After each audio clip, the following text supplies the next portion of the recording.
ओम भक्त संरक्षकाय नमः। अवधूत चिंतन श्री गुरुदेव दत्त। श्री स्वामी समर्थ। स्वामी भक्तांनो, असे स्वामींचे मनमोहक आणि प्रेमळ गुरु संदेश प्राप्त करण्यासाठी आपल्या चॅनलला नक्की सबस्क्राईब करा आणि बेल आयकॉन नक्कीच दाबा।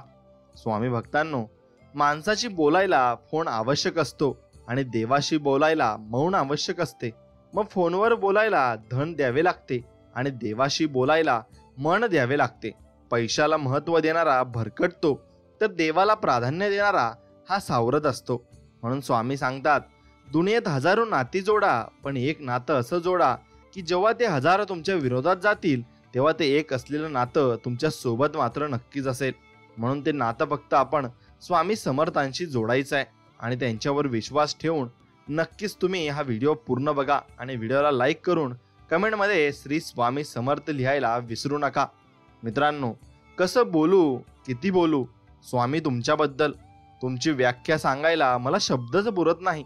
जगन्य गोष्टींनी भरलेल्या माझ्या आयुष्याच्या पुस्तकातलं कधीही न मिटणारं पान स्वामी तुम्ही आहेत। सुखाच्या क्षणामध्ये माझ्या चेहऱ्यावर खुललेल्या गोड हास्यातला आनंद स्वामी तुम्ही आहेत। माझ्या अंतर्मनातून वाहणाऱ्या विचारांच्या प्रवाहाला प्रत्येक वेळी मिळणारी योग्य दिशा स्वामी तुम्ही आहेत। यशाच्या शिखराकडे भरारी घेताना माझ्या पंखामध्ये सामावलेलं सगळं बळ स्वामी तुम्ही आहेत।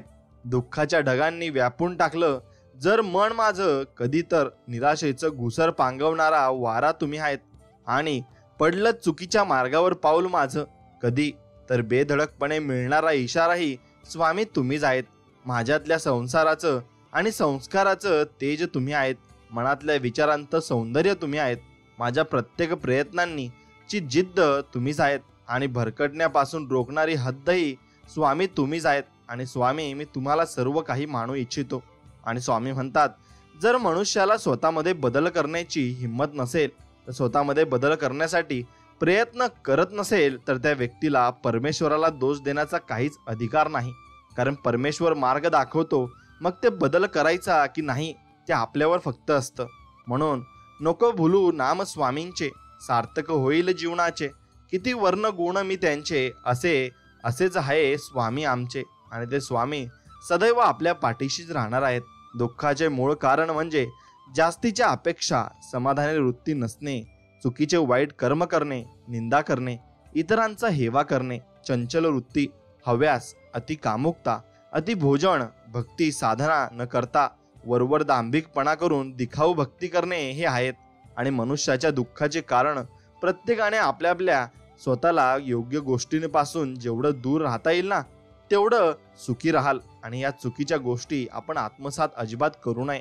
काही लोकांना आपण जरा जास्तच मर्जी देऊन देतो, जास्तच आपलेपणाने वागवतो, जवळच समजून बसतो, पण त्यांच्यासाठी खूप काही केलेलं असतं। पण एक दिवस तेच लोक आपल्यावर उलटतात आणि आपलेच डाव आपल्यावर आजमावतात। त्यामुळे इथे प्रत्येकाला आपलं कधीच समजू नका, कारण ते वेळ आली की रंग दाखवतातच। त्यामुळे समोरच्याला त्याच्या पात्रता एवढंच जवळ करा, उगाच नंतर ते आपल्यासाठी संकट बनू नये यावर मात्र तुम्ही नक्कीच विचार केला पाहिजे। म्हणून अध्यात्म्यात आपल्या गुरुशिवाय आणि आपल्या गुरुविषयी भाव, श्रद्धा अत्यंत महत्वाची बाब आहे। आणि ती जर वाढवायची असेल तर रोज नित्य एक पान तरी तुम्ही गुरुचरित्र हे वाचले पाहिजे। आणि गुरुचरित्र म्हणजे आपल्या गुरूंविषयी लिहिलेले पुस्तक, ग्रंथ, गोष्टी, चारित्र्य कथा, लीला वर्णन आहे। आणि म्हणजे यामुळे आपली भावभक्ती, श्रद्धा वृद्धिंगत होत असते। मग तुमचे गुरु कुठलेही असो, त्यातून तुम्हाला त्यांचा प्रत्यय नक्कीच येईल। म्हणून मनुष्याजवळ जरा का पद, पैसा, रंग, रूप आलं ना की अहंकार, गर्व चढतो आणि इतरांशी तुच्छतेने तो वागू लागतो। पण एक लक्षात ठेवावे, आयुष्यात कोणत्याच गोष्टीचा गर्व, अहंकार नसावा, कारण जो देऊ शकतो तो परत घेऊ पण शकतो, हे नेहमी डोक्यात आपण फक्त ठेवलं पाहिजे। म्हणून बाळांनो, तुम्हाला दुःख देण्यासाठी या जगात लोकांची कमी नाही आहे। त्यामुळे स्वतःला आनंदी ठेवण्याची जबाबदारी तुमची स्वतःची आहे। म्हणून दुसऱ्याकडून अपेक्षा नका ठेवू, बाकी सर्व काही स्वामी समर्थ पाहून घेतील असं ते आपल्याला म्हणत आहेत। म्हणून तुळशी माळ हाच खरा दागिना आहे। आणि सोन्याच्या माळेने आजवर खूप संसार मोडले आहेत, पण या साध्या तुळशीच्या माळेने मोडलेले खूप सारे संसार उभे मात्र केले आहेत। अर्थात भागवत नामस्मरणाने अनेकांचे कल्याण झाले आहे हे मात्र निश्चित. म्हणून संसारात सुखाचे जे काही प्रसंग येतात ते सर्व क्षणिक काही काळापुरते असतात आणि वापस दुःख येतं. परंतु परमार्थ हा असा प्रांत आहे की ज्यात सुखच सुख आहे आणि चिरकाल टिकणारे सुख, शांती, समाधान असते. त्यामुळे क्षणिक सुखाच्या मागे लागायचं की चिरकाल टाकणाऱ्या सुखाच्या मागे लागायचं हे ज्याने त्याने नक्कीच ठरवलं नक्कीच पाहिजे. म्हणून परमात्म्याचे पावन नाम हे सर्व दुःखांचे, महारोगांचे, संसार रूप रोगाचे महान औषध आहे आणि त्या सामर्थ्य संपन्न भगवंत नामापुढे क्षुद्र शारीरिक रोगांची, दुःखांची तीळ मात्र ताकद नाही. म्हणून श्रद्धेने व प्रेमाने श्री सद्गुरूंचे सतत नामस्मरण आणि भजन आपण मनापासून केले पाहिजे. म्हणून एवढं नको चिंता करू बाळा, असे स्वामी म्हणत आहेत. जा लवकर चिंतामुक्त होशील, आशीर्वाद आहे माझा. आणि असाच आशीर्वाद स्वामी आपल्याला कायम स्वरूपी देत राहतात आणि तो आशीर्वाद आपण नक्कीच घ्यायचा आहे. मित्रांनो, साधना म्हणजे काय असतं की आपल्याला जे प्राप्त करून घ्यायचे आहे त्याकरता आपण विविध प्रयत्न करतो. जसे परीक्षा पास व्हायची असेल तर अभ्यास करतो, त्याचप्रमाणे ईश्वर प्राप्ती करता सुद्धा तुम्हाला ते करावे लागते आणि त्यालाच आपण साधना असे म्हणतो. म्हणून किती तुम्ही जीवनात काहीही करा, पण साधेपणा हे अंतिम सौंदर्य आहे. क्षमा ही परमशक्ती आहे. नम्रता हा संपूर्ण सर्वोत्तम युक्तिवाद आहे आणि ओळख हा एक चांगला संबंध आहे. स्वामी जीवनाचे कृष्ण जे वेळोवेळी आपल्याला मार्ग दाखवत असतात आणि आपल्याला भरपूर काही मार्गदर्शनही करत असतात. म्हणून संबंध, नाते त्यांच्याशी जुळतो ज्यांच्याशी मागच्या जन्मी आपले नाते संबंध असतात. नाहीतर एवढ्या करोडो लोकांच्या गर्दीत कोण कोणाला ओळखतं बरं. म्हणून मागच्या जन्मी सद्गुरू तुमची सेवा झाली असणार, म्हणून या जन्मी देखील तुमचाच भक्त म्हणून आम्ही जन्माला आलोत आणि आमचं हे सर्वात मोठं भाग्य सुद्धा आहे. म्हणून स्वामी, एवढं काय मोठी गोष्ट मागत आहे का मी? आपल्यासाठी आपल्या सेवेकऱ्यांची इच्छा पूर्ण करणे क्षुल्लक गोष्ट आहे स्वामी. एवढं नका एखाद्या गोष्टीसाठी तरसवू. स्वामी, एखाद्याची जगण्याची इच्छा आज मरून जाईल एवढं तुम्ही आमची परीक्षा घेऊ नका. आम्हाला काही चुकी झाली असेल तर नक्कीच माफ करा, क्षमा करा, दया करा, पण आमच्यावर कधी रागावू नका आणि तुमच्या नक्कीच कृपेचा सागर आमच्यावर तुम्ही नक्कीच ओलांडावा. स्वामी महाराज, आम्हाला कोणत्याही गोष्टीसाठी तुमच्याकडे काही मागण्याची गरज उरणार नाही आणि आम्ही ते मागणारही नाही, कारण आम्हाला माहिती आहे की आमचे स्वामी आपल्याला सर्व काही देतात. म्हणून कमी तर प्रत्येकात असते, पण दोन खूप चांगल्या गोष्टी आहेत आमच्यात, ज्या म्हणजे प्रामाणिकपणा आणि एकनिष्ठता. ती फक्त आपण ठेवली पाहिजे. मग ते प्रेम असो, नातं असो किंवा मग धार्मिक श्रद्धा असो, एकावरच आणि एकाशीच करतो. सांगणारे भरपूर सांगतात, पण आम्ही फक्त स्वामींशीच एकनिष्ठ आणि प्रामाणिक आहोत याचा फक्त आपल्याला अभिमान असलाच पाहिजे. म्हणून काही गलिच्छ विचारांचे लोक आपल्याबद्दल इतरांना वाईट साईड सांगतात, खोट्या बातम्या करतात, आपल्या चरित्राविषयी खोटं पसरवतात. त्यांना स्वामी शिक्षा देतीलच आणि नंतर देणारच आहेत. यावर फक्त विश्वास ठेवा आणि स्वामी प्रत्येकाचा बदला घेतल्याशिवाय राहत नाही, एवढं फक्त लक्षात ठेवा आणि स्वामींवर विश्वास ठेवा. बस तुम्हाला एवढंच करायचं आहे. आणि कोणाविषयी वाईट भावना आणि विचार मात्र नक्कीच ठेवू नका, मग तुमचं भलं झाल्याशिवाय राहणार नाही. म्हणून जीवनात काही उलट सुलट, चांगलं वाईट झालं तरी एकच विश्वासू आणि प्रचिती देणारे वाक्य म्हणजे बघू, स्वामी आहेत ना आणि ते सर्व काही बघून घेतील. तेच आपले करते धरते आहेत आणि तेच आपलं सर्व काही बघत असतात. म्हणून स्वामींवर विश्वास ठेवून आपलं जीवन सुरळीत चालू ठेवायचं आहे. काही नाते जे असतात ते आपल्यासाठी खूप खास असतात. ते जपत असताना आपण त्या नात्यात पुढाकार घेतो, सर्व देतो, वेळ, काळजी, प्रेम, समर्पण, विश्वास. परंतु दुसऱ्या साईडने तेवढं न्यायाचं मिळत नाही, फक्त कारणं भेटतात. मग एक लक्षात घेतले पाहिजे, या दुनियेत एकीकडे वापर करणारी आहेत आणि दुसरे आपल्यावर निस्वार्थ प्रेम करणारी लोक आहेत. जर वापर करणारे आणि निस्वार्थ प्रेम करणाऱ्यांमध्ये फरक कळला तर या जगातले खूप नाते टिकून राहतील. नेमके हेच त्या व्यक्तींना कळत नाही. शेवटी ते काचेच्या तुकड्याला हिरा समजतात आणि खऱ्या हिऱ्यापासून ते मात्र दूर पळत असतात. म्हणून ही लोकांची समजण्याची चूक आहे. म्हणून आपल्याला परब्रह्म, आपले स्वामी महाराज किंवा देव आपल्याला कोणत्याही रूपात दर्शन देऊ शकतात आणि कशीही परीक्षा घेऊ शकतात. म्हणून आपण प्रत्येक ठिकाणी चांगल्या मनाने प्रत्येकाशी बोलायचे आणि चांगल्या मनाने, खुल्या मनाने आपण प्रत्येकाला नक्कीच मदत करायची आहे. म्हणून कमळ आणि त्याचे पान हे त्याच्या पानाच्या अगदी मधोमध राहतात, परंतु तरीही त्यांच्यावर ते पाण्याचा एक थेंबही टिकू देत नाही. म्हणून अर्थात पाण्यात राहून पाण्यात मिक्स होत नाही. मग त्याचप्रमाणे प्रत्येकाने संसारात राहूनही संसारात अलिप्त राहायला शिकले पाहिजे. संसारात राहून पारमार्थिक वैराग्य असले पाहिजे. सुख दुःख हे संसाराचा अविभाज्य भाग आहे.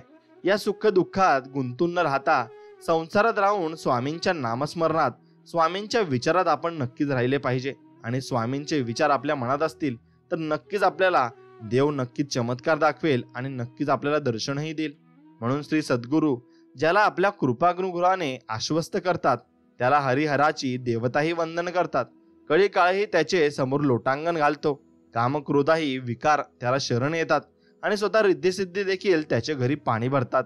म्हणून सद्गुरू दास्यामुळे सौभाग्य आणि साधक अशा अद्भुत महिम्याला प्राप्त होत असतात आणि भरपूर काही यश त्यांना आयुष्यामध्ये मिळत असतं. म्हणून आयुष्यामध्ये गैरसमज आणि क्रोध हे असं विष आहे ना की जे एका दिवसापासून सुरू झालेले तर अनेक वर्षापर्यंत जपलेले नाते सुद्धा संपवण्याची क्षमता ठेवतात. आणि कोणालाही पूर्ण न ओळखता जवळ अजिबात करू नये आणि पूर्ण समजून घेतल्याशिवाय गैरसमज आणि क्रोध करून नाते नक्कीच तोडू नये. असं केलंच तरी नंतर विचार करावा की गैरसमज ही गोष्ट खरंच मोठी आहे की नाते संपुष्टात येते. मग अशाने एक चांगली व्यक्ती आपण गमावत असतो. या जगात कोणीच परिपूर्ण नाही आहे. खरे खोटे ओळखा, माफ करा, माफी मागा, क्रोध टाळा, समजून घ्या. या गोष्टी अंमलात आणल्या तर जीवनात खूप मोठे परिवर्तन मात्र तुमच्या घडून राहील. म्हणून आपल्यातील प्रत्येक जण मंदिरात जातो तर काही ना काही अपेक्षा ठेवूनच दर्शनाला जातो. प्रत्येक भेटीत स्वामींकडे काही ना काही मागतच असतो. पण आठवड्यातून काहीच न मागता, कोणतीच अपेक्षा न ठेवता दर्शन घ्या. तेवढी वेळ घर, संसार, नातं, प्रॉब्लेम सर्व विसरून जा आणि स्वामींपुढे पूर्ण शरणागती पत्करा. करून बघा, स्वामींना सुद्धा आनंद वाटेल आणि भरभरून ते आपल्याला आशीर्वाद नक्कीच देतील. कारण तुमच्या मागण्यामागे जी मर्यादा आहे ती मर्यादा स्वामींपुढे नाही. स्वामी भरपूर काही तुम्हाला देतील. म्हणून एकदा एक आयुष्याला कंटाळलेली व्यक्ती ही महाराजांकडे आली आणि स्वामींना ते म्हणाले, माणसाने मरायची इच्छा कधी करू नये. जगलं तर आणखी सत्कर्म करायला मिळतील असा विचार मनात पाहिजे. आपल्या भोवतालच्या माणसाने मिळून मिसळून राहावे म्हणजे जीवनात त्रागा निर्माण होत नाही. धार्मिक सत्कर्म करायचे म्हणजे पारायणे, जप, नामस्मरण केलं तर त्यात काय वाईट आहे? यातून चांगलेच होईल ना? हो, नक्की होईल. केलं तर होईल. करून तर पहा आणि मग सांगा. अर्थात या जगात त्रागा होण्यासारख्या खूप गोष्टी आहेत, पण तेच मन आपण अध्यात्मात लावले तर जीवनाची नौका व्यवस्थित मात्र पार पडेल. म्हणून जर आजूबाजूला बघितलं तर लक्षात येईल की कुत्रे, मांजर, गाय, तत्सम सर्व प्राणी यांना प्राण्याचा जन्म भेटेल, पण ते फक्त रोज इकडे तिकडे जे भेटेल ते खातात आणि कसं तरी जगून दिवस लोटत असतात. त्यांना इतर काही करण्याची बुद्धी होत नाही.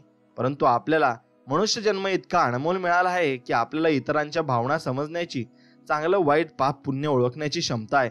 प्रारब्ध शुद्ध करून आत्मकल्याण साधण्याची संधी भगवंताने आपल्याला दिली आहे. मग आपण त्याचा चांगलाच उपयोग करून घेतला पाहिजे आणि कधीही आपण विचार चांगलेच केले पाहिजे.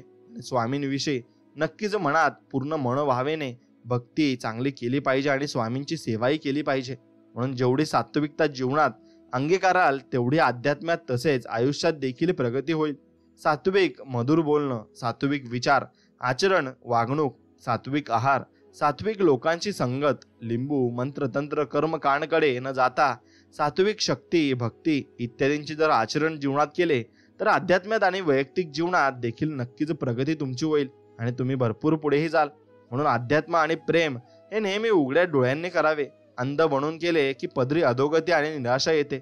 डोळे बंद करून चुकीचा गुरु, चुकीची भक्त केली तर अध्यात्मात अधोगती होते आणि चुकीच्या व्यक्तीवर प्रेम केले तर पदरी निराशा येते. मग शेवटी दोघं बाबतीत रडत बसावे लागते. म्हणून नंतर पस्तावा करण्यापेक्षा सत्सद विवेक बुद्धी जागृत ठेवून दोघं गोष्टी आपण नक्कीच जीवनात केल्या पाहिजे आणि त्याप्रमाणे आपण जीवनात चालले पाहिजे. म्हणून लोक मोहात इतके अडकतात की त्यांना नजरेला जे जे चांगले दिसेल ते मिळवतात आणि सोडतात. म्हणून अधिकाधिक चांगले मिळवण्याच्या नादात जे नजरेसमोरच सर्वोत्तम असते तेच गमावतात. मग ते वस्तू असो किंवा माणूस. नंतर पस्तावा केल्याशिवाय त्यांच्या हातात मात्र काहीच लागत नाही. आणि स्वामींच्या मार्गावर चालायचे म्हटले तर त्रास मात्र होणारच आहे. बरे वाईट बोलणारे, टोमणे मारणारे, आपली सेवा बघून पाय मागे खेचण्यासाठी आपले मनोबल कमी करणारे भरपूर भेटतील. पण आपण आपली सेवा ही करताना कोण काय बोलतं याकडे लक्ष न देता आपली सेवा करत राहायची. दोन गोष्टी लक्षात ठेवायच्या. पहिला, स्वामी आपली परीक्षा बघतात आणि दुसरी गोष्ट, आपण कोणासाठी नाही तर स्वामींसाठी इथे येत असतो आणि स्वामींचं दर्शन घेण्यासाठी आपण नक्कीच मंदिरात जात असतो किंवा मठात जात असतो. म्हणून सौंदर्याची कमतरता चांगला स्वभाव नक्कीच पूर्ण करतो, पण चांगल्या स्वभावाच्या कमतरतेला सौंदर्य आणि पैसा हा कधीच पूर्ण करू शकत नाही, हे मात्र तुम्ही लक्षात ठेवा. आणि ब्रह्मांडातील सर्वात सुंदर आणि खात्रीशीर आश्रयस्थान म्हणजे परमेश्वर आहे.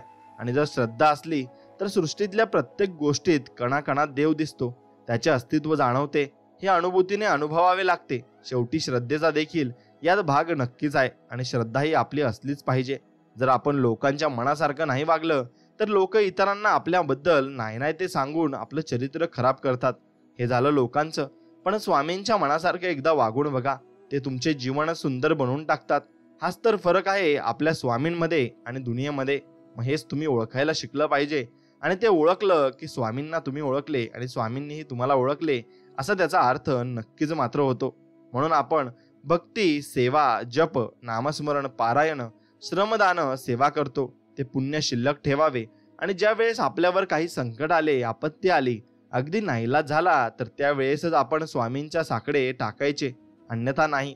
कारण ते पुण्य मग तुमचं वाया जाणार आहे. आणि छोट्या कारणासाठी जर तुम्ही प्रत्येक वेळेस स्वामींचं नामस्मरण किंवा स्वामींना ते मागत असाल तर तुमचं पुण्य हे कमी होत जातं. म्हणून नामस्मरण हे एखाद्याची श्रद्धा नसताना कितीही पापी असल्याने केले तरी देखील ते नाम घेणाऱ्यांचे अनेक पातक नष्ट करते. हळूहळू साधकाचे चित्त शुद्ध करते आणि साधकाचे त्यांच्या मनावर, विचारांवर नियंत्रण येते. अर्थात नामस्मरणाने सैरावीर धावणाऱ्या देहरूपी रथावर लगाम बसते आणि मनुष्याचे कल्याण मात्र होत असते, एवढे मात्र निश्चित आहे. म्हणून आपल्या सद्गुरूंचे स्मरण हे सतत असलेच पाहिजे. आणि जिथे वेळ भेटेल तिथे, मग ते ऑफिसात, प्रवासात, उठताना, बसताना, घरातील धुणे भांडी, स्वयंपाक करताना, क्लास, कॉलेज, अगदी प्रत्येक क्षणी सद्गुरूंचे नामस्मरण सतत मनात चालू ठेवावे. नामस्मरणाला कुठल्याही प्रकारचे नियम, बंधन, सोहळे ओळे, विधी, सूतक, मासिक धर्म, शौच, असौच असे कुठलेच नाही. सदा सर्वदा करू शकतो. नामस्मरणाने आपण स्वामींच्या अधिकाधिक जवळ जातो शकतो आणि त्यांची प्रत्यक्ष दिव्य अनुभव हळूहळू आपल्याला येऊ लागतात. आणि ते अनुभव सुद्धा आपण घेतलेच पाहिजे. म्हणून प्रत्येकाला समजावत नाही बसायचं. जीवनात भरपूर लोक तुमच्या समोर आणि तुमच्या सानिध्यात येणार आहे. कारण समोरच्याला तुम्ही किती पण जीव तोडून सांगा, एखाद्या गोष्टीचे महत्त्व पटवून द्या, परंतु समोरच्याची तेवढी जर बौद्धिक पात्रता नसेल तर तो तुम्हाला तुमच्या विचारांना कधीच समजू शकणार नाही.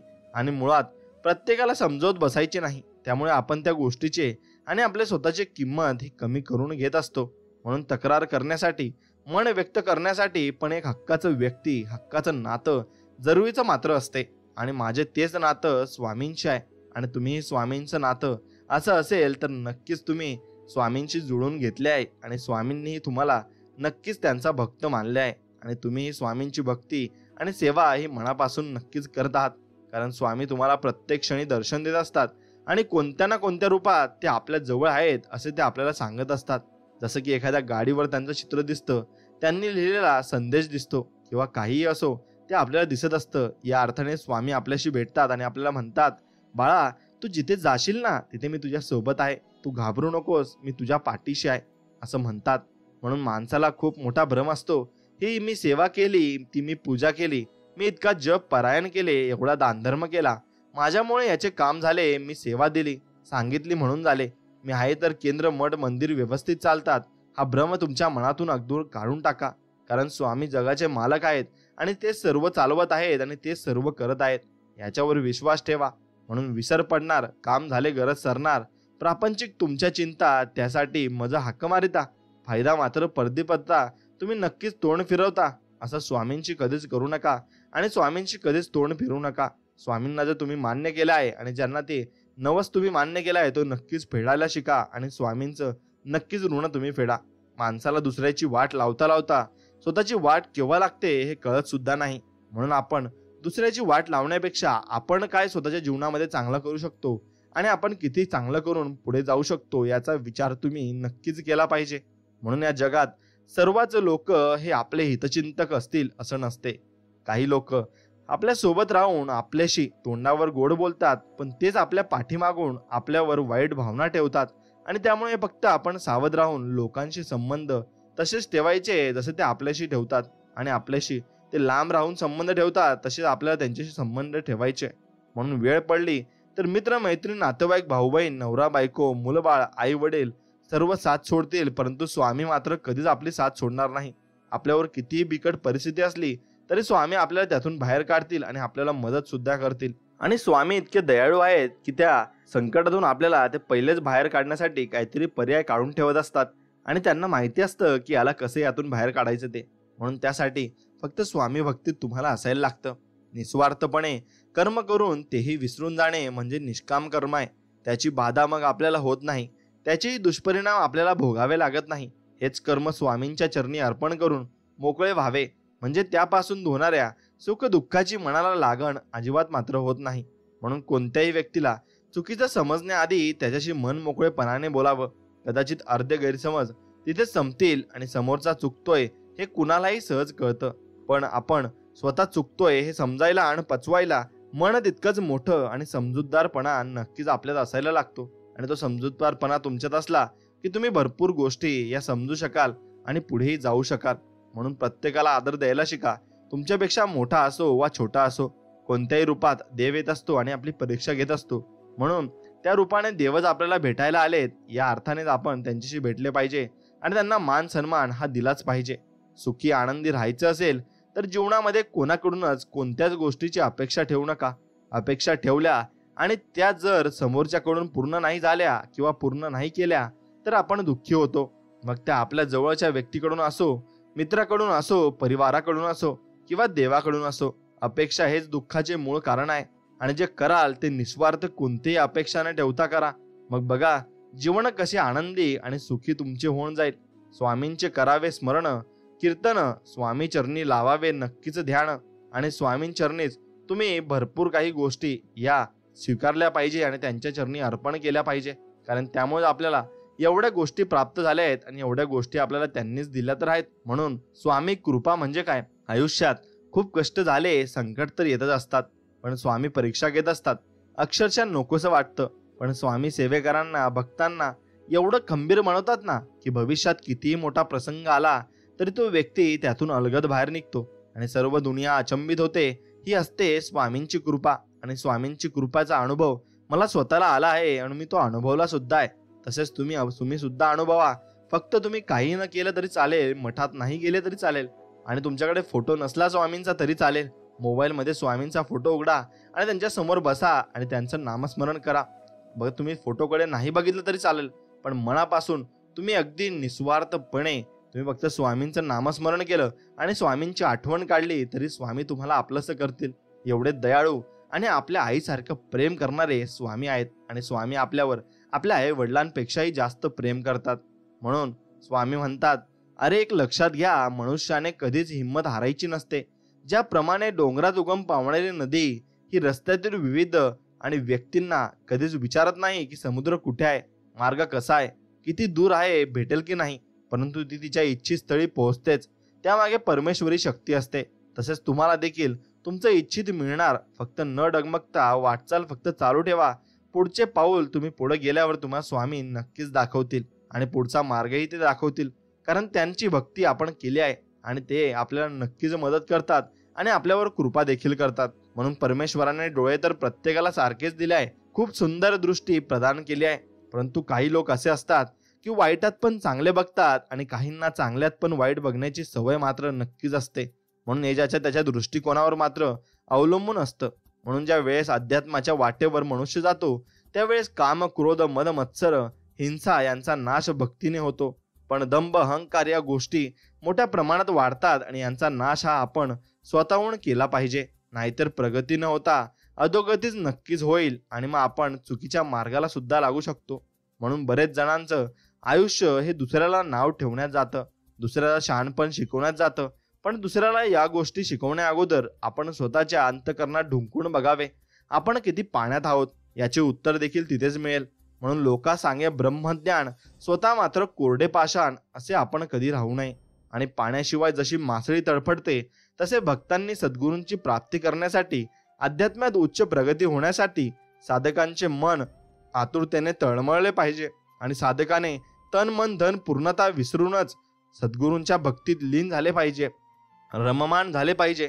आणि स्वामींची ओढ लागून आत्मकल्याण साध्य होईल हे मात्र निश्चित आहे. म्हणून सुखात पण साथ दिली, दुःखात पण साथ दिली. रस्ता चुकलो तर वाट दाखवली, एकटा पडलो तर साथ दिली, संकटात सापडलो तर धावून आले. मन गहिवरून आलं तर आलिंगन दिलं. अपयश अपमान पचवून पुन्हा जगण्याची नवीन उमेद दिली. असे आहे माझे आणि माझ्या स्वामींचे नाते.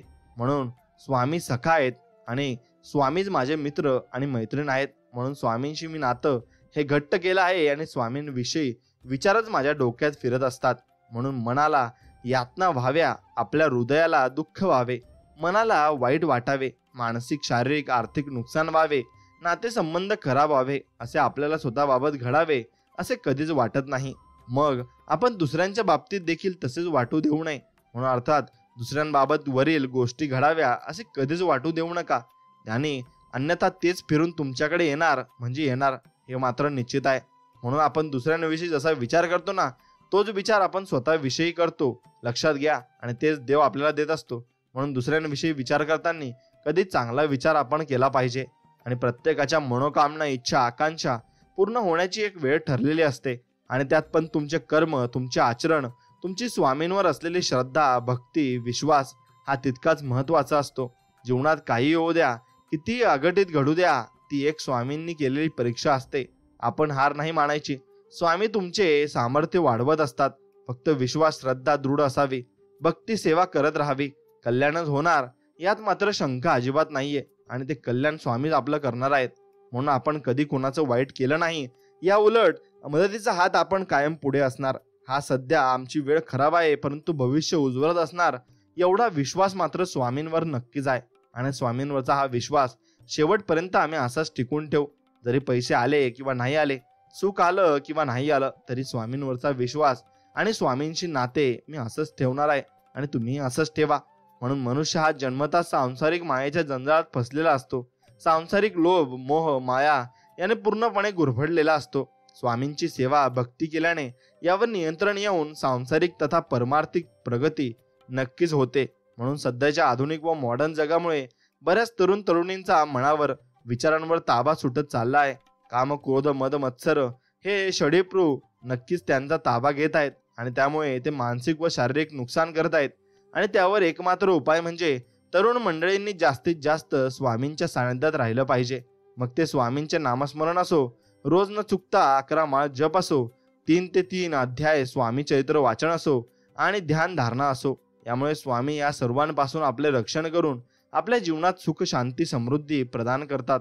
आणि हे अनुभवाचे बोल आहेत आणि ते माझ्यासोबत सुद्धा चांगल्या प्रकारे झालंय.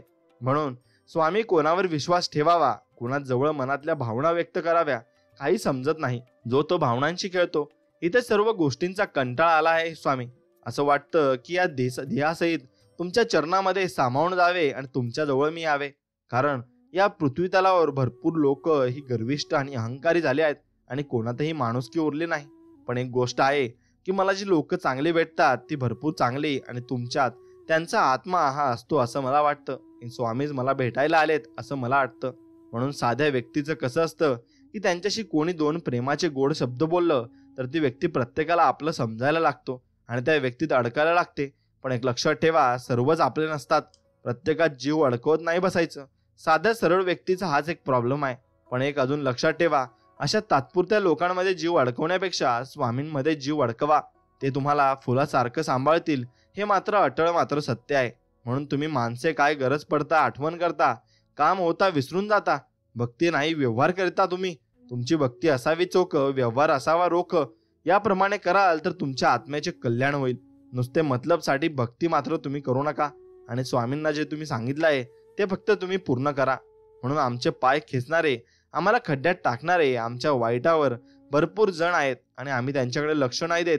कारण आमचा पाठीराखा फक्त स्वामी समर्थ महाराज आहेत आणि ते आम्हाला यातून काढणार आहेत आणि बाहेर त्या प्रत्येक संकटातून काढतील जे आमच्यावरील. कारण स्वामींची कृपा आमच्यावर आहे हे चांगलंच आम्हाला समजलं आहे. कारण आम्ही स्वामींचं नामस्मरण करतो आणि त्यांना आम्ही हाक नक्कीच देत असतो. म्हणून स्वामी महाराज समजणे एवढी सोपी गोष्ट नाही. ज्यांचं संपूर्ण आयुष्य गेलं असे तो संत महात्मे सुद्धा अजून स्वामींना ओळखू शकले नाही. आणि स्वामींपर्यंत पोहोचायचे असेल तर शुद्ध अंतकरणाने एकाग्रतेने जप ध्यानाने पोहोचा. आणि आजकालच्या भक्ती आणि सेवेमध्ये देखावा जास्त आहे. आपण गुरूंचे गुरु ब्रह्मांड नायक तथा मूळ पुरुषाची भक्ती करतो आणि हे प्रकर्षाने लक्षात तुम्ही घेतलं पाहिजे. कारण ते भरपूर मोठे व्यक्ती आहेत आणि आपण त्यांच्याविषयी एवढी चांगली भावना ठेवू तेवढी चांगली भाऊ ते आपल्या विषयी ठेवतील. म्हणून इथे आल्यावर आयुष्याची वाट चुकलेला पण रस्ता भेटतो असे असते स्वामी मठ. आणि डिप्रेशन नावाची गोष्ट जवळ सुद्धा फिरत नाही. आणि आयुष्याला नवी दिशा मिळवण्याचे एकमेव ठिकाण म्हणजे स्वामी दरबार आहे. आणि त्या स्वामी दरबारात तुम्ही प्रत्येक गुरुवारी किंवा प्रत्येक दिवशी जरी गेलं तरी चालेल. म्हणून स्वामींची ज्याने सेवा केली, स्वामींनी त्याला समर्थच बनवलं. स्वामींच्या सेवेकऱ्याला कधी कुणाचे हात पसरवण्याची वेळ येत नाही, ना कुठे मान खाली घालण्याची वेळ येत नाही. म्हणून स्वामींचा जप करणाऱ्यांना वातावरणातील दैवी शक्ती सदा सहाय्य करतात आणि त्यांचे काम नक्कीच ते करून टाकत असते. आणि ती शक्ती स्वामींची आपल्याला सर्व काही दाखवत असते आणि सर्व काही मार्गातून बाहेरही काढत असते. म्हणून त्या स्वामींच्या शक्तीवर विश्वास आपण ठेवायचा आहे आणि अगदी मनापासून ठेवायचा आहे, एवढं फक्त लक्षात ठेवा. म्हणून जीवनामध्ये स्वामींची भक्ती करत असताना आणि स्वामींचं नामस्मरण करताना तेवढंच महत्वाचं आहे, तुम्ही वेळेला सुद्धा महत्व दिलं पाहिजे. आणि जो व्यक्ती वेळेला महत्व देतो त्याला सर्व काही गोष्टी या वेळेवर भेटतात आणि वेळेवर त्या चुकीच्या गोष्टींमधून तो बाहेर निघत असतो. म्हणून सगळ्यात महत्वाचे काम तुम्ही सर्वात आधी करायला शिकले पाहिजे. मूर्ख व्यक्ती जे काम शेवटी करते तेच काम बुद्धिमान व्यक्ती ताबडतोब करते. आणि दोघेही काम एकच करतात, फक्त फरक वेळेचा असतो, एवढं मात्र निश्चित आहे. म्हणून आपल्या दिनचर्येत बरेचदा असे होते की आपल्या समोर जे काम येते ते आपण करायला लागतो आणि त्यामुळे आपला सगळा वेळ छोटी छोटी कामे उरकण्यात संपून जातो. आणि आपली महत्वाची कामे फक्त याच कारणामुळे होत नाहीत की आपण कमी महत्वाची कामे करायला गुंतलेलो असतो. महत्वाकांक्षी माणसाने या बाबतीत जागरूक राहावे, कारण यश मिळवण्यासाठी महत्वाचे काम आणि आधी करणे आवश्यक असते. एक गोष्ट पक्की लक्षात ठेवा की यश हे बिन महत्वाच्या कामामुळे ठरवा आणि ते मिळत नसून एक गोष्ट लक्षात घ्या, ते महत्वपूर्ण काम केल्याने मिळते. त्यामुळे आपल्या कामांचा अग्रक्रम स्पष्ट ठरवा आणि बिनमहत्वाच्या कामात वेळ घालवू नका. म्हणून वेळाच्या सर्वश्रेष्ठ उपयोगाचा तिसरा सिद्धांत आहे, सगळ्यात महत्वाचे काम सर्वात आधी करा. आणि वेळाच्या संदर्भात कामांचा अग्रक्रम ठरवण्याचे एक उदाहरण बघूया. एक प्रसिद्ध संगीतज्ञ जेव्हा व्हायोलिन वाजवायला शिकत होत्या तेव्हा आपली प्रगती समाधानकारक नाही असे त्यांना जाणवले. याचे कारण तेव्हा त्यांनी शोधले आणि तेव्हा त्यांच्या असे लक्षात आले की संगीताचा अभ्यास करण्याच्या आधी त्यांचा वेळ घर साफ करणे, सामान जागेवर ठेवणे, स्वयंपाक करणे यात जातो आणि मग व्हायोलिनचा अभ्यास करायला वेळ कमी पडतो. हे लक्षात आल्यावर त्यांनी ठरवले की त्यांच्यासाठी संगीत सर्वात महत्त्वाचे असल्याने सगळ्यात आधी संगीताचा अभ्यास करायचा, त्यानंतर बाकी सारे कामे करायची. अशा प्रकारे स्वतःला शिस्त लावल्याने त्यांनी संगीत क्षेत्रात उल्लेखनीय प्रगती केली, कारण त्या आता सगळ्यात महत्त्वाचे काम अग्रक्रमाने करत होत्या. म्हणून या उदाहरणावरून ही गोष्ट स्पष्ट होते की प्रत्येक महत्त्वाकांक्षी माणसाला सगळ्यात महत्त्वाचे काम सर्वात आधी केले पाहिजे.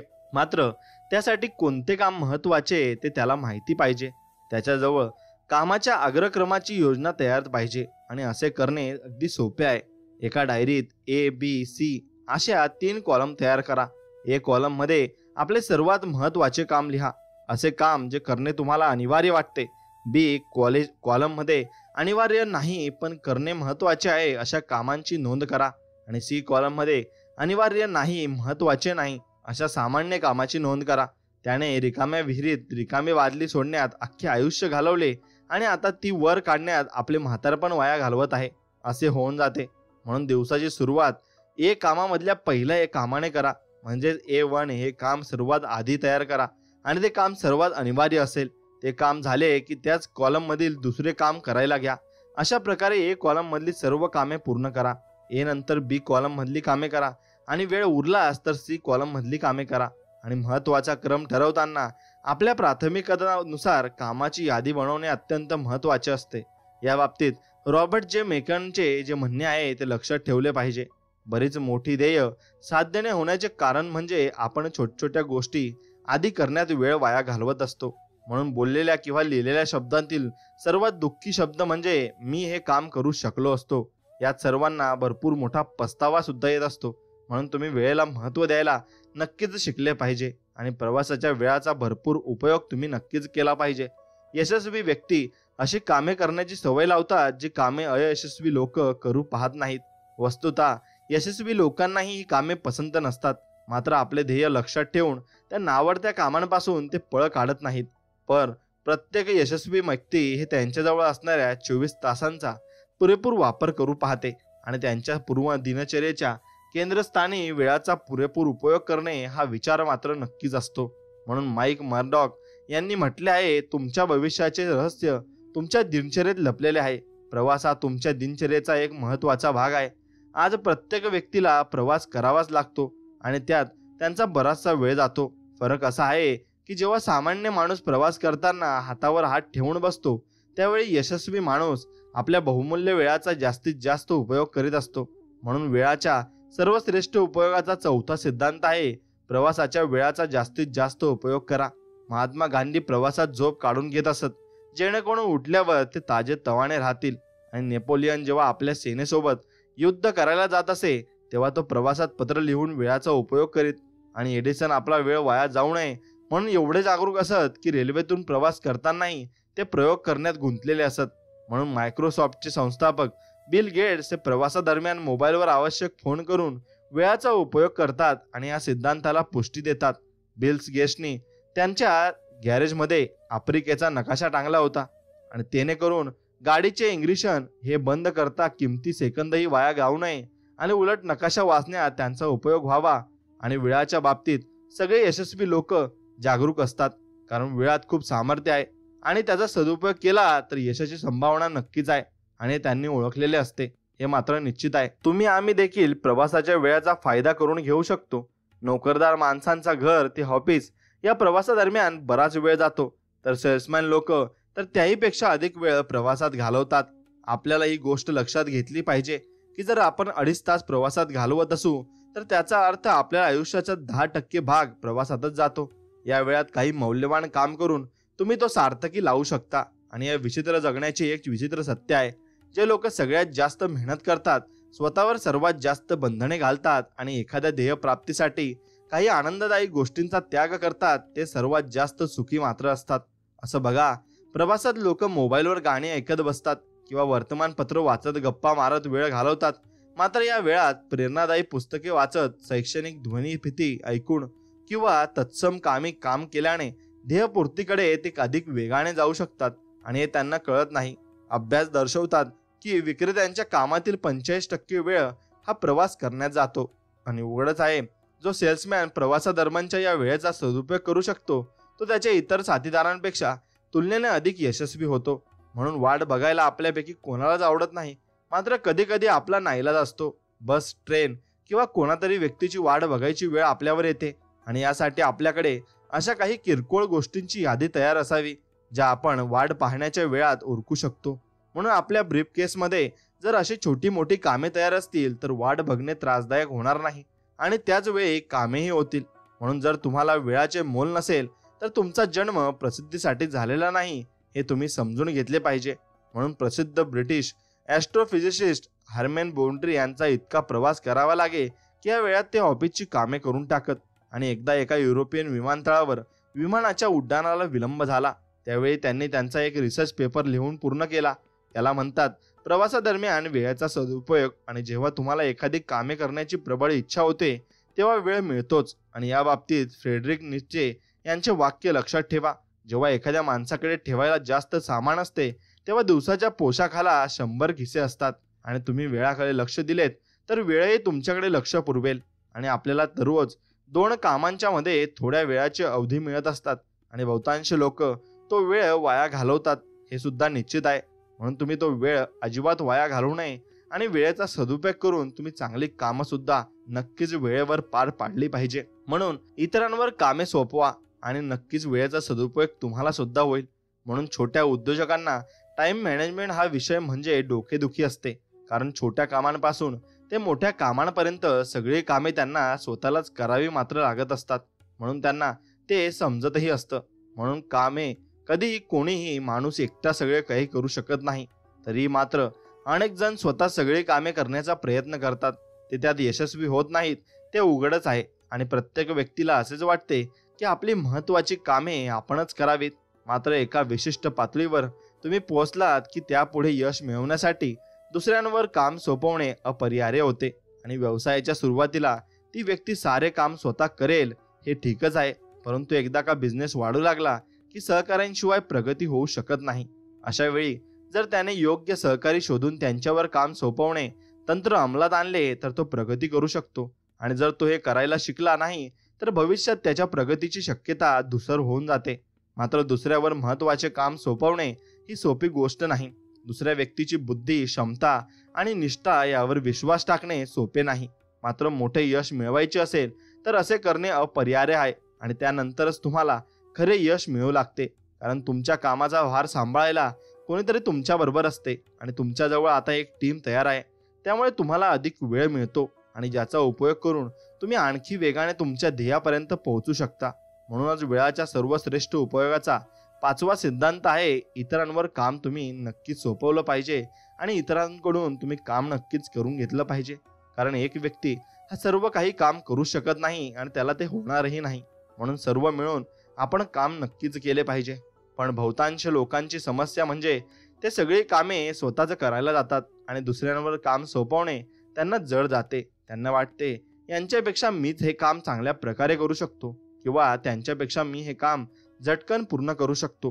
त्यांना एक समजत नाही की मोठे यश मिळवायचे असेल तर त्यांना दुसऱ्यांवर काम सोपवावे लागेल. मग ते त्यांना आवडी किंवा न आवडी.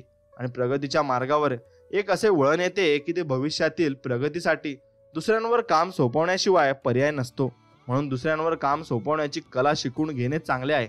आणि काम सोपवण्यासाठी तुम्हाला फक्त एवढेच करायचे आहे की एखादी योग्य व्यक्ती शोधून त्यांच्यावर काम सोपवायचे आहे. म्हणजे ते काम चांगल्या प्रकारे करण्याची क्षमता आणि इच्छा असलेली व्यक्ती शोधायची आहे. मग त्याला काय करायचे, कसे करायचे आणि कधीपर्यंत करायचे हा तपशील द्या. त्यानंतर तुम्ही त्याला किती तारखेला काम दिले आणि ते कधी पूर्ण करून घ्यायचे आहे याची नोंद डायरीत करा. आणि डेलिगेशन किंवा काम सोपवणे इतके सोपे आहे आणि हे तुम्ही समजून घेतले पाहिजे. जी माणसे छोटी छोटी कामे करण्यात गुरफटलेली असतात ती माणसे मोठी कामे करू शकत नाही. आणि सोपवलेल्या कामाच्या प्रगतीवर देखरेख करणे चांगली गोष्ट आहे, पण त्यात तुमचा वेळ वाया जातो आणि समोरच्या माणसाला आपल्यावर विश्वास नाही या भावनेने वाईट वाटते. म्हणून याकडेही लक्ष असू द्या. कारण काम सोपवण्याच्या कलेत तरबेज होण्यासाठी दोन्ही गोष्टींची गरज आहे. आणि कोणत्या गोष्टी इतरांवर सोपवता येतील आणि त्या कोणावर सोपवता येतील ते माहिती नक्कीच करून घ्या. फक्त कोणतेही गुप्त किंवा अत्यंत महत्त्वाचे काम दुसऱ्यांवर न सोपवता स्वतः करा. आणि श्रीमंत लोक वेळामध्ये गुंतवणूक करतात आणि गरीब लोक पैशांची गुंतवणूक मात्र करत असतात, हे मात्र निश्चित आहे. म्हणून आपण वेळेचा सदुपयोग करून आपण वेळेची गुंतवणूक नक्कीच करायला शिका. आणि पॅरेटोचा 20-80 चा नियम जाणून घ्या. कशात तरी व्यग्र आणि असणे हे पुरेसे नाही. मुंग्या सुद्धा कामात व्यस्त असतात आणि प्रश्न हा आहे की तुम्ही कशात व्यस्त आहात. म्हणून पॅरेटोचा 20-80 हा नियम वेळाच्या सर्वश्रेष्ठ उपयोगाच्या दृष्टीने महत्त्वाचा असतो. कारण तो जाणून घेतल्यावर तुम्ही वेळाचा आणखी चांगला उपयोग करू शकाल. आणि पॅरेटोचे असे म्हणणे आहे की तुमच्या कामाचा 20% अग्रक्रम तुम्हाला 80% परिणाम देऊ शकेल. आणि फक्त तुम्ही 20% अग्रक्रमात तुमचा वेळ, ऊर्जा, पैसे आणि कर्मचारी यांचा समावेश करा. म्हणजे आपला 80% वेळ केवळ 20% परिणाम साधण्यात वाया जातो. आणि जर आपल्याला आपल्या वेळाचा सर्वश्रेष्ठ उपयोग करायचा असेल तर आपण त्या 20% सार्थकी लागणाऱ्या वेळाचा शोध घेतलाच पाहिजे. आणि तो वेळ वाया जाण्यापासून शक्य तितका वाचवायला हवा. एवढेच नाही तर जो 80% वेळ घालवून आपण फक्त 20% परिणाम मिळवतो त्या वेळाचाही शोध घेतला पाहिजे. आणि यामुळे आपण सार्थकी लागणाऱ्या वेळाचे प्रमाण वाढवू शकतो आणि निरर्थक जाणारा वेळ आपण कमी करू शकतो. म्हणून कामाची योजना करताना जर तुम्ही पॅरेटोच्या 20-80 या नियमाचे पालन केले तर तुमचे यश एक कल्पनातीत वृद्धिंगत होईल. आणि याचे कारण तुम्ही कोणत्या वेळाचे तुमच्या यशात किती योगदान आहे हे सत्य उमजवून ती योजना आखाल. म्हणून वेळाच्या सर्वश्रेष्ठ उपयोगाचा 6वा सिद्धांत आहे पॅरेटोच्या 20-80 चा नियम जाणून घेणे. पॅरेटोचा नियम आपल्या अप्रत्यक्षरित्या परफेक्शन किंवा परिपूर्णतेचा आपला जो हट्ट असतो त्याबाबत सावध करतो. आणि हा नियम असे सांगतो की आपण 80% काम 20% हे वेळातच पूर्ण करत असतो. म्हणून उरलेले 20% काम करण्यात 80% वेळ वाया घालवत असतो. हा वेळ वाया कशासाठी जातो? कारण आपल्याला ते आदर्शरित्या करायचे असते. आणि कितीतरी वेळा परफेक्शनचा आग्रह वेळाचे नुकसान होण्यास कारणीभूत ठरते आणि त्यामुळे त्या व्यक्तीला अपयश येते. आणि जर तुम्हाला असे वाटत असेल की एवढी मेहनत करून देखील यश पदरात पडत नाहीये तर तुम्ही पॅरेटोचा सिद्धांत वापरून बघा. त्यामुळे आपण कोणत्या कामावर किती कष्ट घेत आहोत ते तुम्हाला कळेल. आणि असं पहा, जीवनात तुम्ही किती मेहनत करता आणि ते महत्त्वाचे नसून ती मेहनत किती हुशारीने आणि चातुर्याने करता ते महत्त्वाचे असते. म्हणून यश मिळवण्यासाठी हे जाणून घेणे अत्यंत महत्त्वाचे आहे की तुम्ही तुमच्या लक्ष्य प्राप्तीसाठी किती वेळ वाया घालवत आहात आणि छोट्या कामात किती वेळ वाया घालवत आहात. म्हणून बऱ्याच वेळा असे होते की आपण आपला छोटा वेळ हे छोट्या कामाला घालवत असतो आणि आपल्याला असे वाटत असते की आधी सोपी आणि छोटी कामे वापटून घ्यावीत, मग शांतपणे महत्त्वाच्या मोठ्या कामांकडे वळावे. मात्र नंतर आपल्याला ही त्रासदायक जाणीव होते की मोठ्या आणि महत्त्वाच्या कामांना आपल्याकडे आत्ताच वेळ उरला नाही. तर तुम्ही पॅरेटोचा सिद्धांत लक्षात ठेवलात तर असे कधीच होणार सुद्धा नाही. म्हणून जर तुम्हाला तुमची परिस्थिती बदलायची असेल तर वेगळा विचार तुम्ही करून बघा. आणि शास्त्राचे ज्ञान अमर्यादित आहे आणि शिकवण्याचे विषय हे अनंत आहेत. मात्र आपल्याकडे वेळ मर्यादित आहे आणि शिकवण्याच्या मार्गात अनेक अडचणी आहेत. म्हणूनच शिकण्यासाठी महत्त्वाची गोष्टच निवडा. आणि जसा हंस दुधातील पाणी सोडून फक्त दूधच पित असतो, तसंच तुम्ही प्रत्येक गोष्टीत चांगल्या गोष्टी ओळखून त्या आत्मसात करायला शिका. आणि ते एकदा आत्मसात करायला शिकले की मग तुम्हाला कोणी थांबवू शकणार नाही आणि कोणी तुम्हाला मार्गात आडवेही येणार नाही. म्हणून पार्किन्सनचा नियमाचा लाभ तुम्ही नक्कीच घेतला पाहिजे. वाईट बातमी अशी आहे की वेळ उडतो, चांगली बातमी अशी आहे की तुम्ही त्याचे पायलट आहात. ही गोष्ट लक्षात ठेवा. म्हणून वेळाच्या सर्वश्रेष्ठ उपयोगासाठी पार्किन्सनचे नियम जाणून घेणे अत्यंत आवश्यक आहे. पार्किन्सनचा नियम आहे की कामासाठी जेवढा वेळ असतो तेवढा ते काम पसरते. आणि याचा अर्थ असाही होतो की आपल्याकडे जेवढे काम आहे त्यानुसार आपला वेळ आक्रसतो आणि विस्तारतो. म्हणजे आपण जर कमी वेळात जास्त काम करण्याची योजना आखली तर वेळ प्रसरण पावतो आणि सगळी कामे तेवढ्या अवधीतच पूर्ण होतील. या उलट आपण जर तेवढ्या वेळातच कमी कामे करण्याची योजना केली तर वेळ आकुंचन पावतो आणि तेवढ्याच वेळात आपण कमी काम करतो. म्हणूनच वेळाच्या सर्वश्रेष्ठ उपयोगाचा 7वा सिद्धांत आहे पार्किन्सनच्या नियमाचा लाभ घ्या. आणि लक्ष्य जेवढे मोठे असेल तेवढीच प्राप्तीही मोठी असेल. आणि एक दिवसीय क्रिकेट मॅचचे उदाहरण घ्या. जेव्हा दुसरी टीम पहिल्या टीमने केलेल्या धावांचे लक्ष्य पूर्ण करण्याच्या मागे असते तेव्हा त्यांना जिंकण्यासाठी 50 ओव्हरमध्ये 225 धावा करायच्या आहेत किंवा 275 धावा करायच्या आहेत. या गोष्टीने काही फरक पडत नाही. लक्ष्य काहीही असले तरी साधारणपणे ते शेवटच्या 3-4 ओव्हर्समध्येच पूर्ण केले जाते.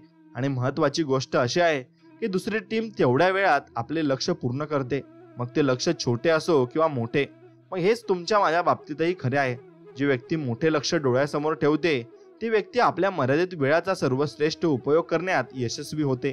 आणि याउलट छोटे लक्ष्य असणारी व्यक्ती मर्यादित वेळेचा मर्यादित स्वरूपातच उपयोग करू शकते. म्हणून याचे आणखी एक उदाहरण बघूया.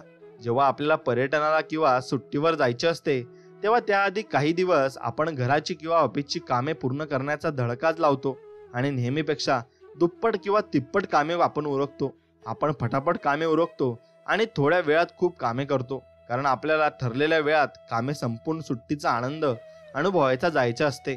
आणि त्यावेळी आपल्याकडे कमी वेळ असतो आणि कामे जास्त असतात, तरी आपण ती पार पाडतो, कारण आपल्याकडे लक्ष्य स्पष्ट असते आणि त्यामुळे आपण ते पूर्ण करू शकतो. आणि ही कार्यपूर्ती पार्किन्सनच्या नियमामुळे शक्य होते. ज्याला उंच उडी मारायची आहे आणि असते ना, त्याला लांब धावायला लागते हे मात्र निश्चित आहे. आणि तो लांब धावूनच उंच उडी ही मारूही शकतो. म्हणून आपले आवडते काम पटापट होते. या उलट जेव्हा एखाद्या कामात आपल्याला रस नसतो तेव्हा तेच काम करायला वेळ लागतो. म्हणूनच असे म्हटले जाते की आपल्या कामावर प्रेम असणारा नशीबवान माणूस कमी वेळात जास्त काम करू शकतो आणि अधिक चांगल्या प्रकारे करू शकतो आणि म्हणूनच अधिक यशही मिळवू शकतो. म्हणून प्रत्येक दिवस अशा सारखे आणि अशा प्रकारे जगा जणू तो तुमच्या आयुष्याचा शेवटचा दिवस आहे. मग बघा तुम्हाला किती कामामध्ये तुमचं मन लागतं आणि किती कामं तुम्ही लवकर उरकता. आणि तुम्हाला प्रत्येक वेळी त्या कामाकडे आणि टायमाकडे लक्ष द्यायची गरज भासणार नाही, कारण तुम्हाला आता मोठे लक्ष्य साध्य करायचे असेल आणि मोठ्या लक्ष्याकडे तुम्ही नक्कीच जात असाल. म्हणून तुमच्या सर्वोत्कृष्ट वेळात तुम्ही काम हे उरकलेच पाहिजे आणि हे केलेच पाहिजे. सगळ्यात महत्त्वाच्या गोष्टी सर्व बिनमहत्त्वाच्या गोष्टींच्या भरोशावर कधीही सोडू नयेत. म्हणून टेलिव्हिजनवरचा प्राईम टाइम म्हणजे रात्री 8 ते 10ची वेळ. या वेळात जाहिरातीची किंमत सर्वात जास्त असते. जाहिराती तेवढ्याच वेळाच्या असतात, मात्र त्यांची किंमत वाढते. त्यांचे प्रसारण प्राईम टाइम मध्ये होत असल्याने जास्त प्रेक्षक त्या बघत असतात, म्हणून त्यांची किंमत जास्त असते. म्हणून टेलिव्हिजनचा जसा प्राईम टाइम असतो तसाच आपल्याही वेळाचा प्राईम टाइम असतो. आणि आपल्या रोजच्या दिनक्रमातले 24 तास एकसारखे नसतात. दिवसाच्या एखाद्या खास वेळाला आपली ऊर्जा, विचारशक्ती, उत्साह आणि कार्यक्षमता इतर वेळांच्या तुलनेने अधिक असते. आणि कामाच्या स्वरूपाची वेळाच्या आकुंचन प्रसरणाच्या संबंध बहुतेक लोकांसाठी सकाळचा वेळ प्राईम टाइम असतो आणि त्या वेळात ते मोठमोठी कामे चुटकीसरशी करतात. मात्र प्रत्यक्ष व्यक्तीचा प्राईम टाइम वेगळा असतो, हे लक्षात ठेवा.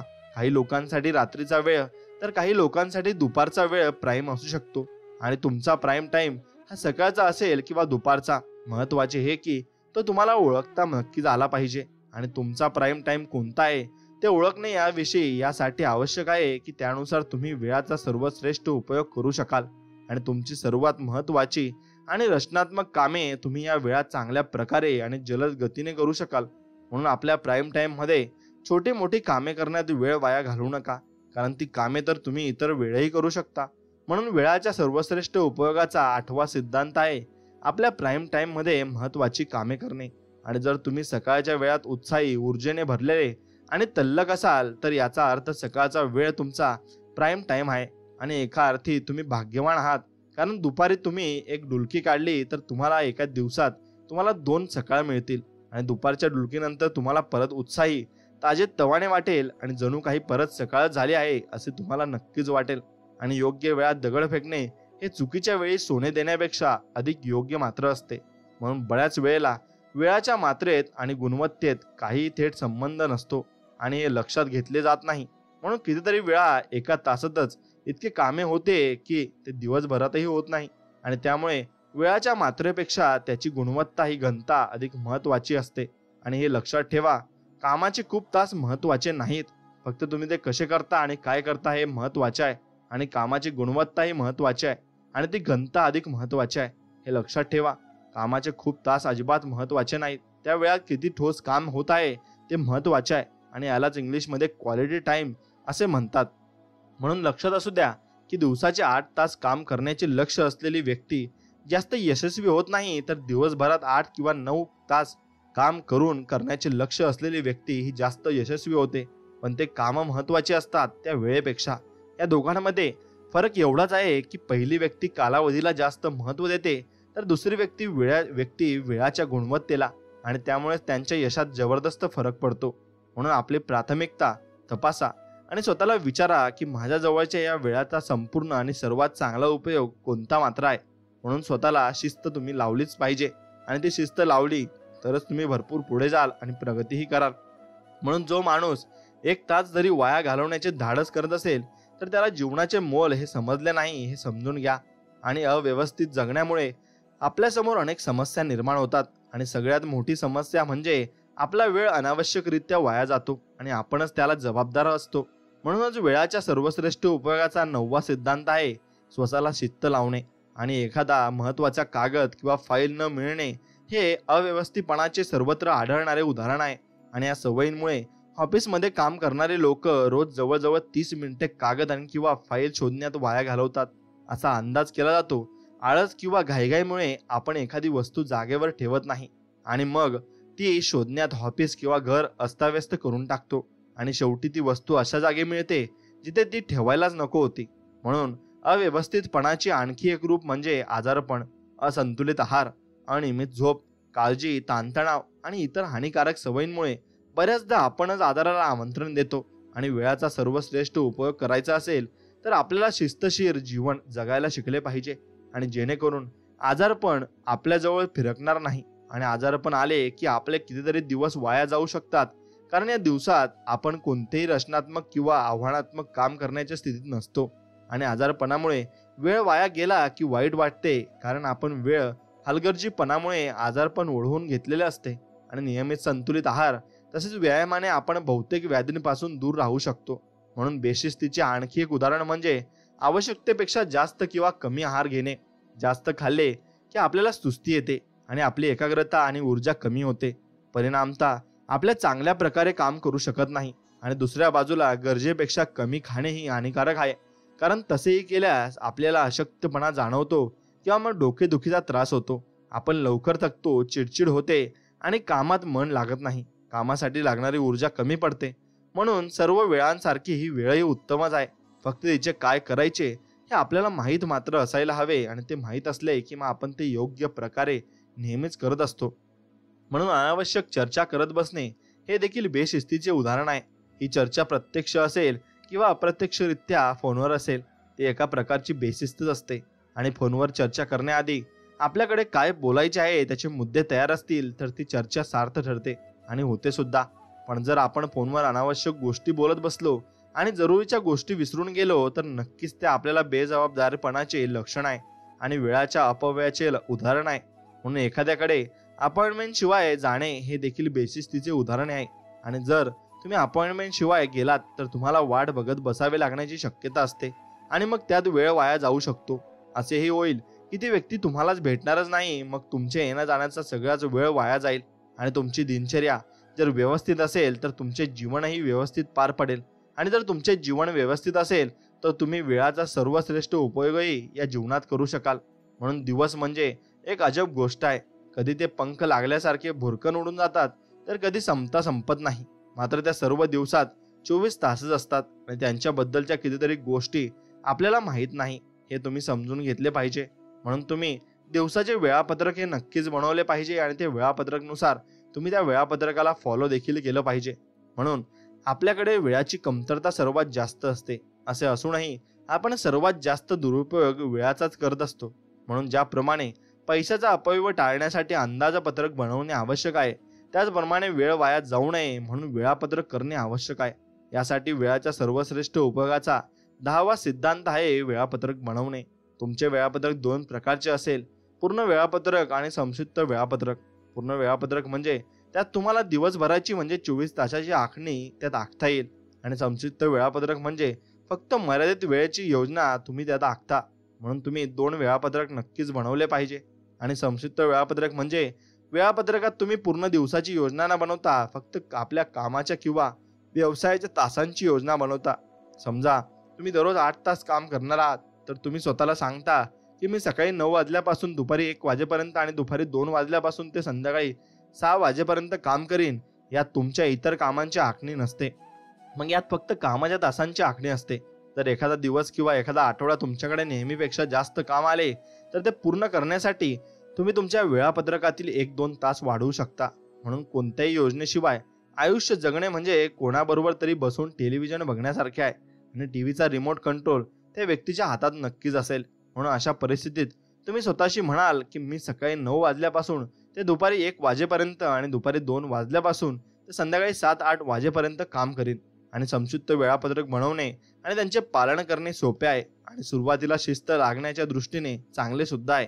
म्हणून व्यावसायिक लक्ष्य पूर्ण करण्यासाठी हा एक योग्य मार्ग आहे. आणि मात्र एक गोष्ट लक्षात ठेवा, संक्षिप्त वेळापत्रक तुम्हाला फक्त एका दिशेने काम करताना यश देते, तर पूर्ण वेळाचे वेळापत्रक जीवनाच्या प्रत्येक क्षेत्रात तुम्हाला यश देईल, कारण ते संतुलित आणि संपूर्ण असते, हे मात्र निश्चित आहे. म्हणून सर्व काही वेळाच्या व्यवस्थापनाच्या योजनेपासून सुरू होत असते, हे तुम्ही समजून घेतले पाहिजे. आणि कर्म करत राहा आणि चांगले कर्म करत राहा. म्हणून वेळाच्या वाळूंवर पायाचे ठसे नुसते बसून उमटणार नाहीत. उत्तम लक्ष, सर्वोत्तम योजना असूनही तुम्हाला अपयश येऊ शकते आणि जर तुम्ही त्याची अंमलबजावणी केली तर कर्म हे जादूचे तत्व आहे आणि ते तुम्हाला निश्चित यश देईल. म्हणूनच वेळाच्या सर्वश्रेष्ठ उपयोगाचा 11वा सिद्धांत आहे कर्म करत राहा. मेहनतीशिवाय यश मिळत नाही हे आपल्याला सगळ्यांनाच माहिती आहे, पण आश्चर्याची गोष्ट अशी आहे की तरीही आपण मेहनत करत नाही आणि कामाची टाळाटाळ करतो. कधी मूड नाही तर कधी वेळच नाही अशा सबबी सांगतो आणि देतो, म्हणजे कामाशिवाय सगळे काही करतो. या संदर्भात तुलसीदासांचा दोहा लक्षात ठेवा. ते म्हणतात, सकल पदार्थ है जग माही, कर्महीन नर पावत नाही. म्हणून याचा अर्थ जगात सगळ्यात वस्तू मिळू शकतात, मात्र कर्म न करणाऱ्या माणसाला त्या प्राप्त होत नाहीत. म्हणून काम टाळण्याचे मुख्य कारण म्हणजे आपल्यात असणारा आळस. तसेच आपले मन सुखलोलूप असते आणि आपल्याला सतत मनोरंजन आणि मौज मजेचे सोपे परंतु आकर्षक मार्ग खुणवीत असतात. म्हणून यशाच्या मार्गात अडचणीचे डोंगर असतात आणि हे आपण विसरतो. ते पार करण्यासाठी आपल्याला मनावर ताबा ठेवला पाहिजे आणि प्रचंड प्रबळ इच्छाशक्ती कायम ठेवून आपल्या ध्येयाकडे मार्गक्रमण केले पाहिजे. यशस्वी व्यक्ती आपल्या त्या मनाचे गुलाम नसतात तर स्वामी असतात, हे देखील आपण विसरतो.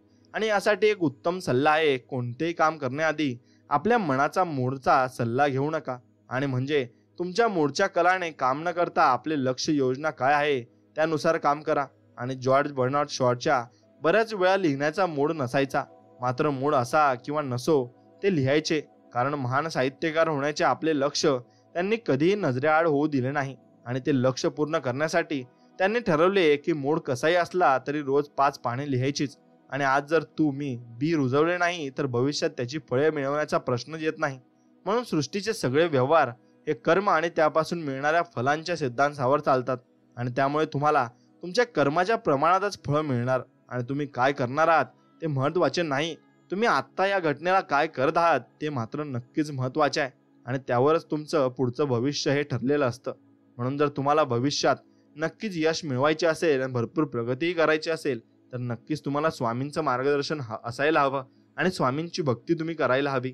आणि त्या नामस्मरणात दंग असताना स्वामी तुम्हाला वेगवेगळ्या प्रकारे मार्ग दाखवतील आणि वेगवेगळ्या प्रकारे तुम्हाला मदत करतील. फक्त ती मदत ओळखण्याचे नक्कीच तंत्र आणि ती विद्या तुमच्यात असायला हवी. आणि ती विद्या आणि तंत्र फक्त तुमच्या नामस्मरणामुळेच तुमच्यात येईल आणि तुम्ही ओळखू शकाल की स्वामी आपल्याला मदत करू इच्छित आहे आणि ते मदत करणार आहेत. त्यामुळे आपण त्यांच्याशी नक्कीच इमानदारीने काम आणि प्रामाणिकपणे त्यांची सेवा आणि भक्ती ही केलीच पाहिजे. म्हणून स्वामींची प्रामाणिक भक्ती आणि सेवा करा आणि भरपूर काही तुम्हाला फळ मिळेल याची अपेक्षा ठेवू नका. अपेक्षा खूप हानिकारक असते हे लक्षात ठेवा. फक्त भक्ती निस्वार्थपणे करा, स्वामी तुम्हाला सर्व काही देतील. मित्रांनो, हा व्हिडिओ आवडला असेल तर नक्कीच व्हिडिओला एक लाईक करा आणि कमेंटमध्ये श्री स्वामी समर्थ लिहा आणि तुमच्या मित्राला हा व्हिडिओ नक्कीच पाठवा आणि त्याला पण नक्कीच चांगले विचार ऐकायला मिळतील. तर चला तर मग भेटूया नवीन एक व्हिडिओमध्ये. तोपर्यंत जय श्रीराम, श्री स्वामी समर्थ. जय जय स्वामी समर्थ. धन्यवाद.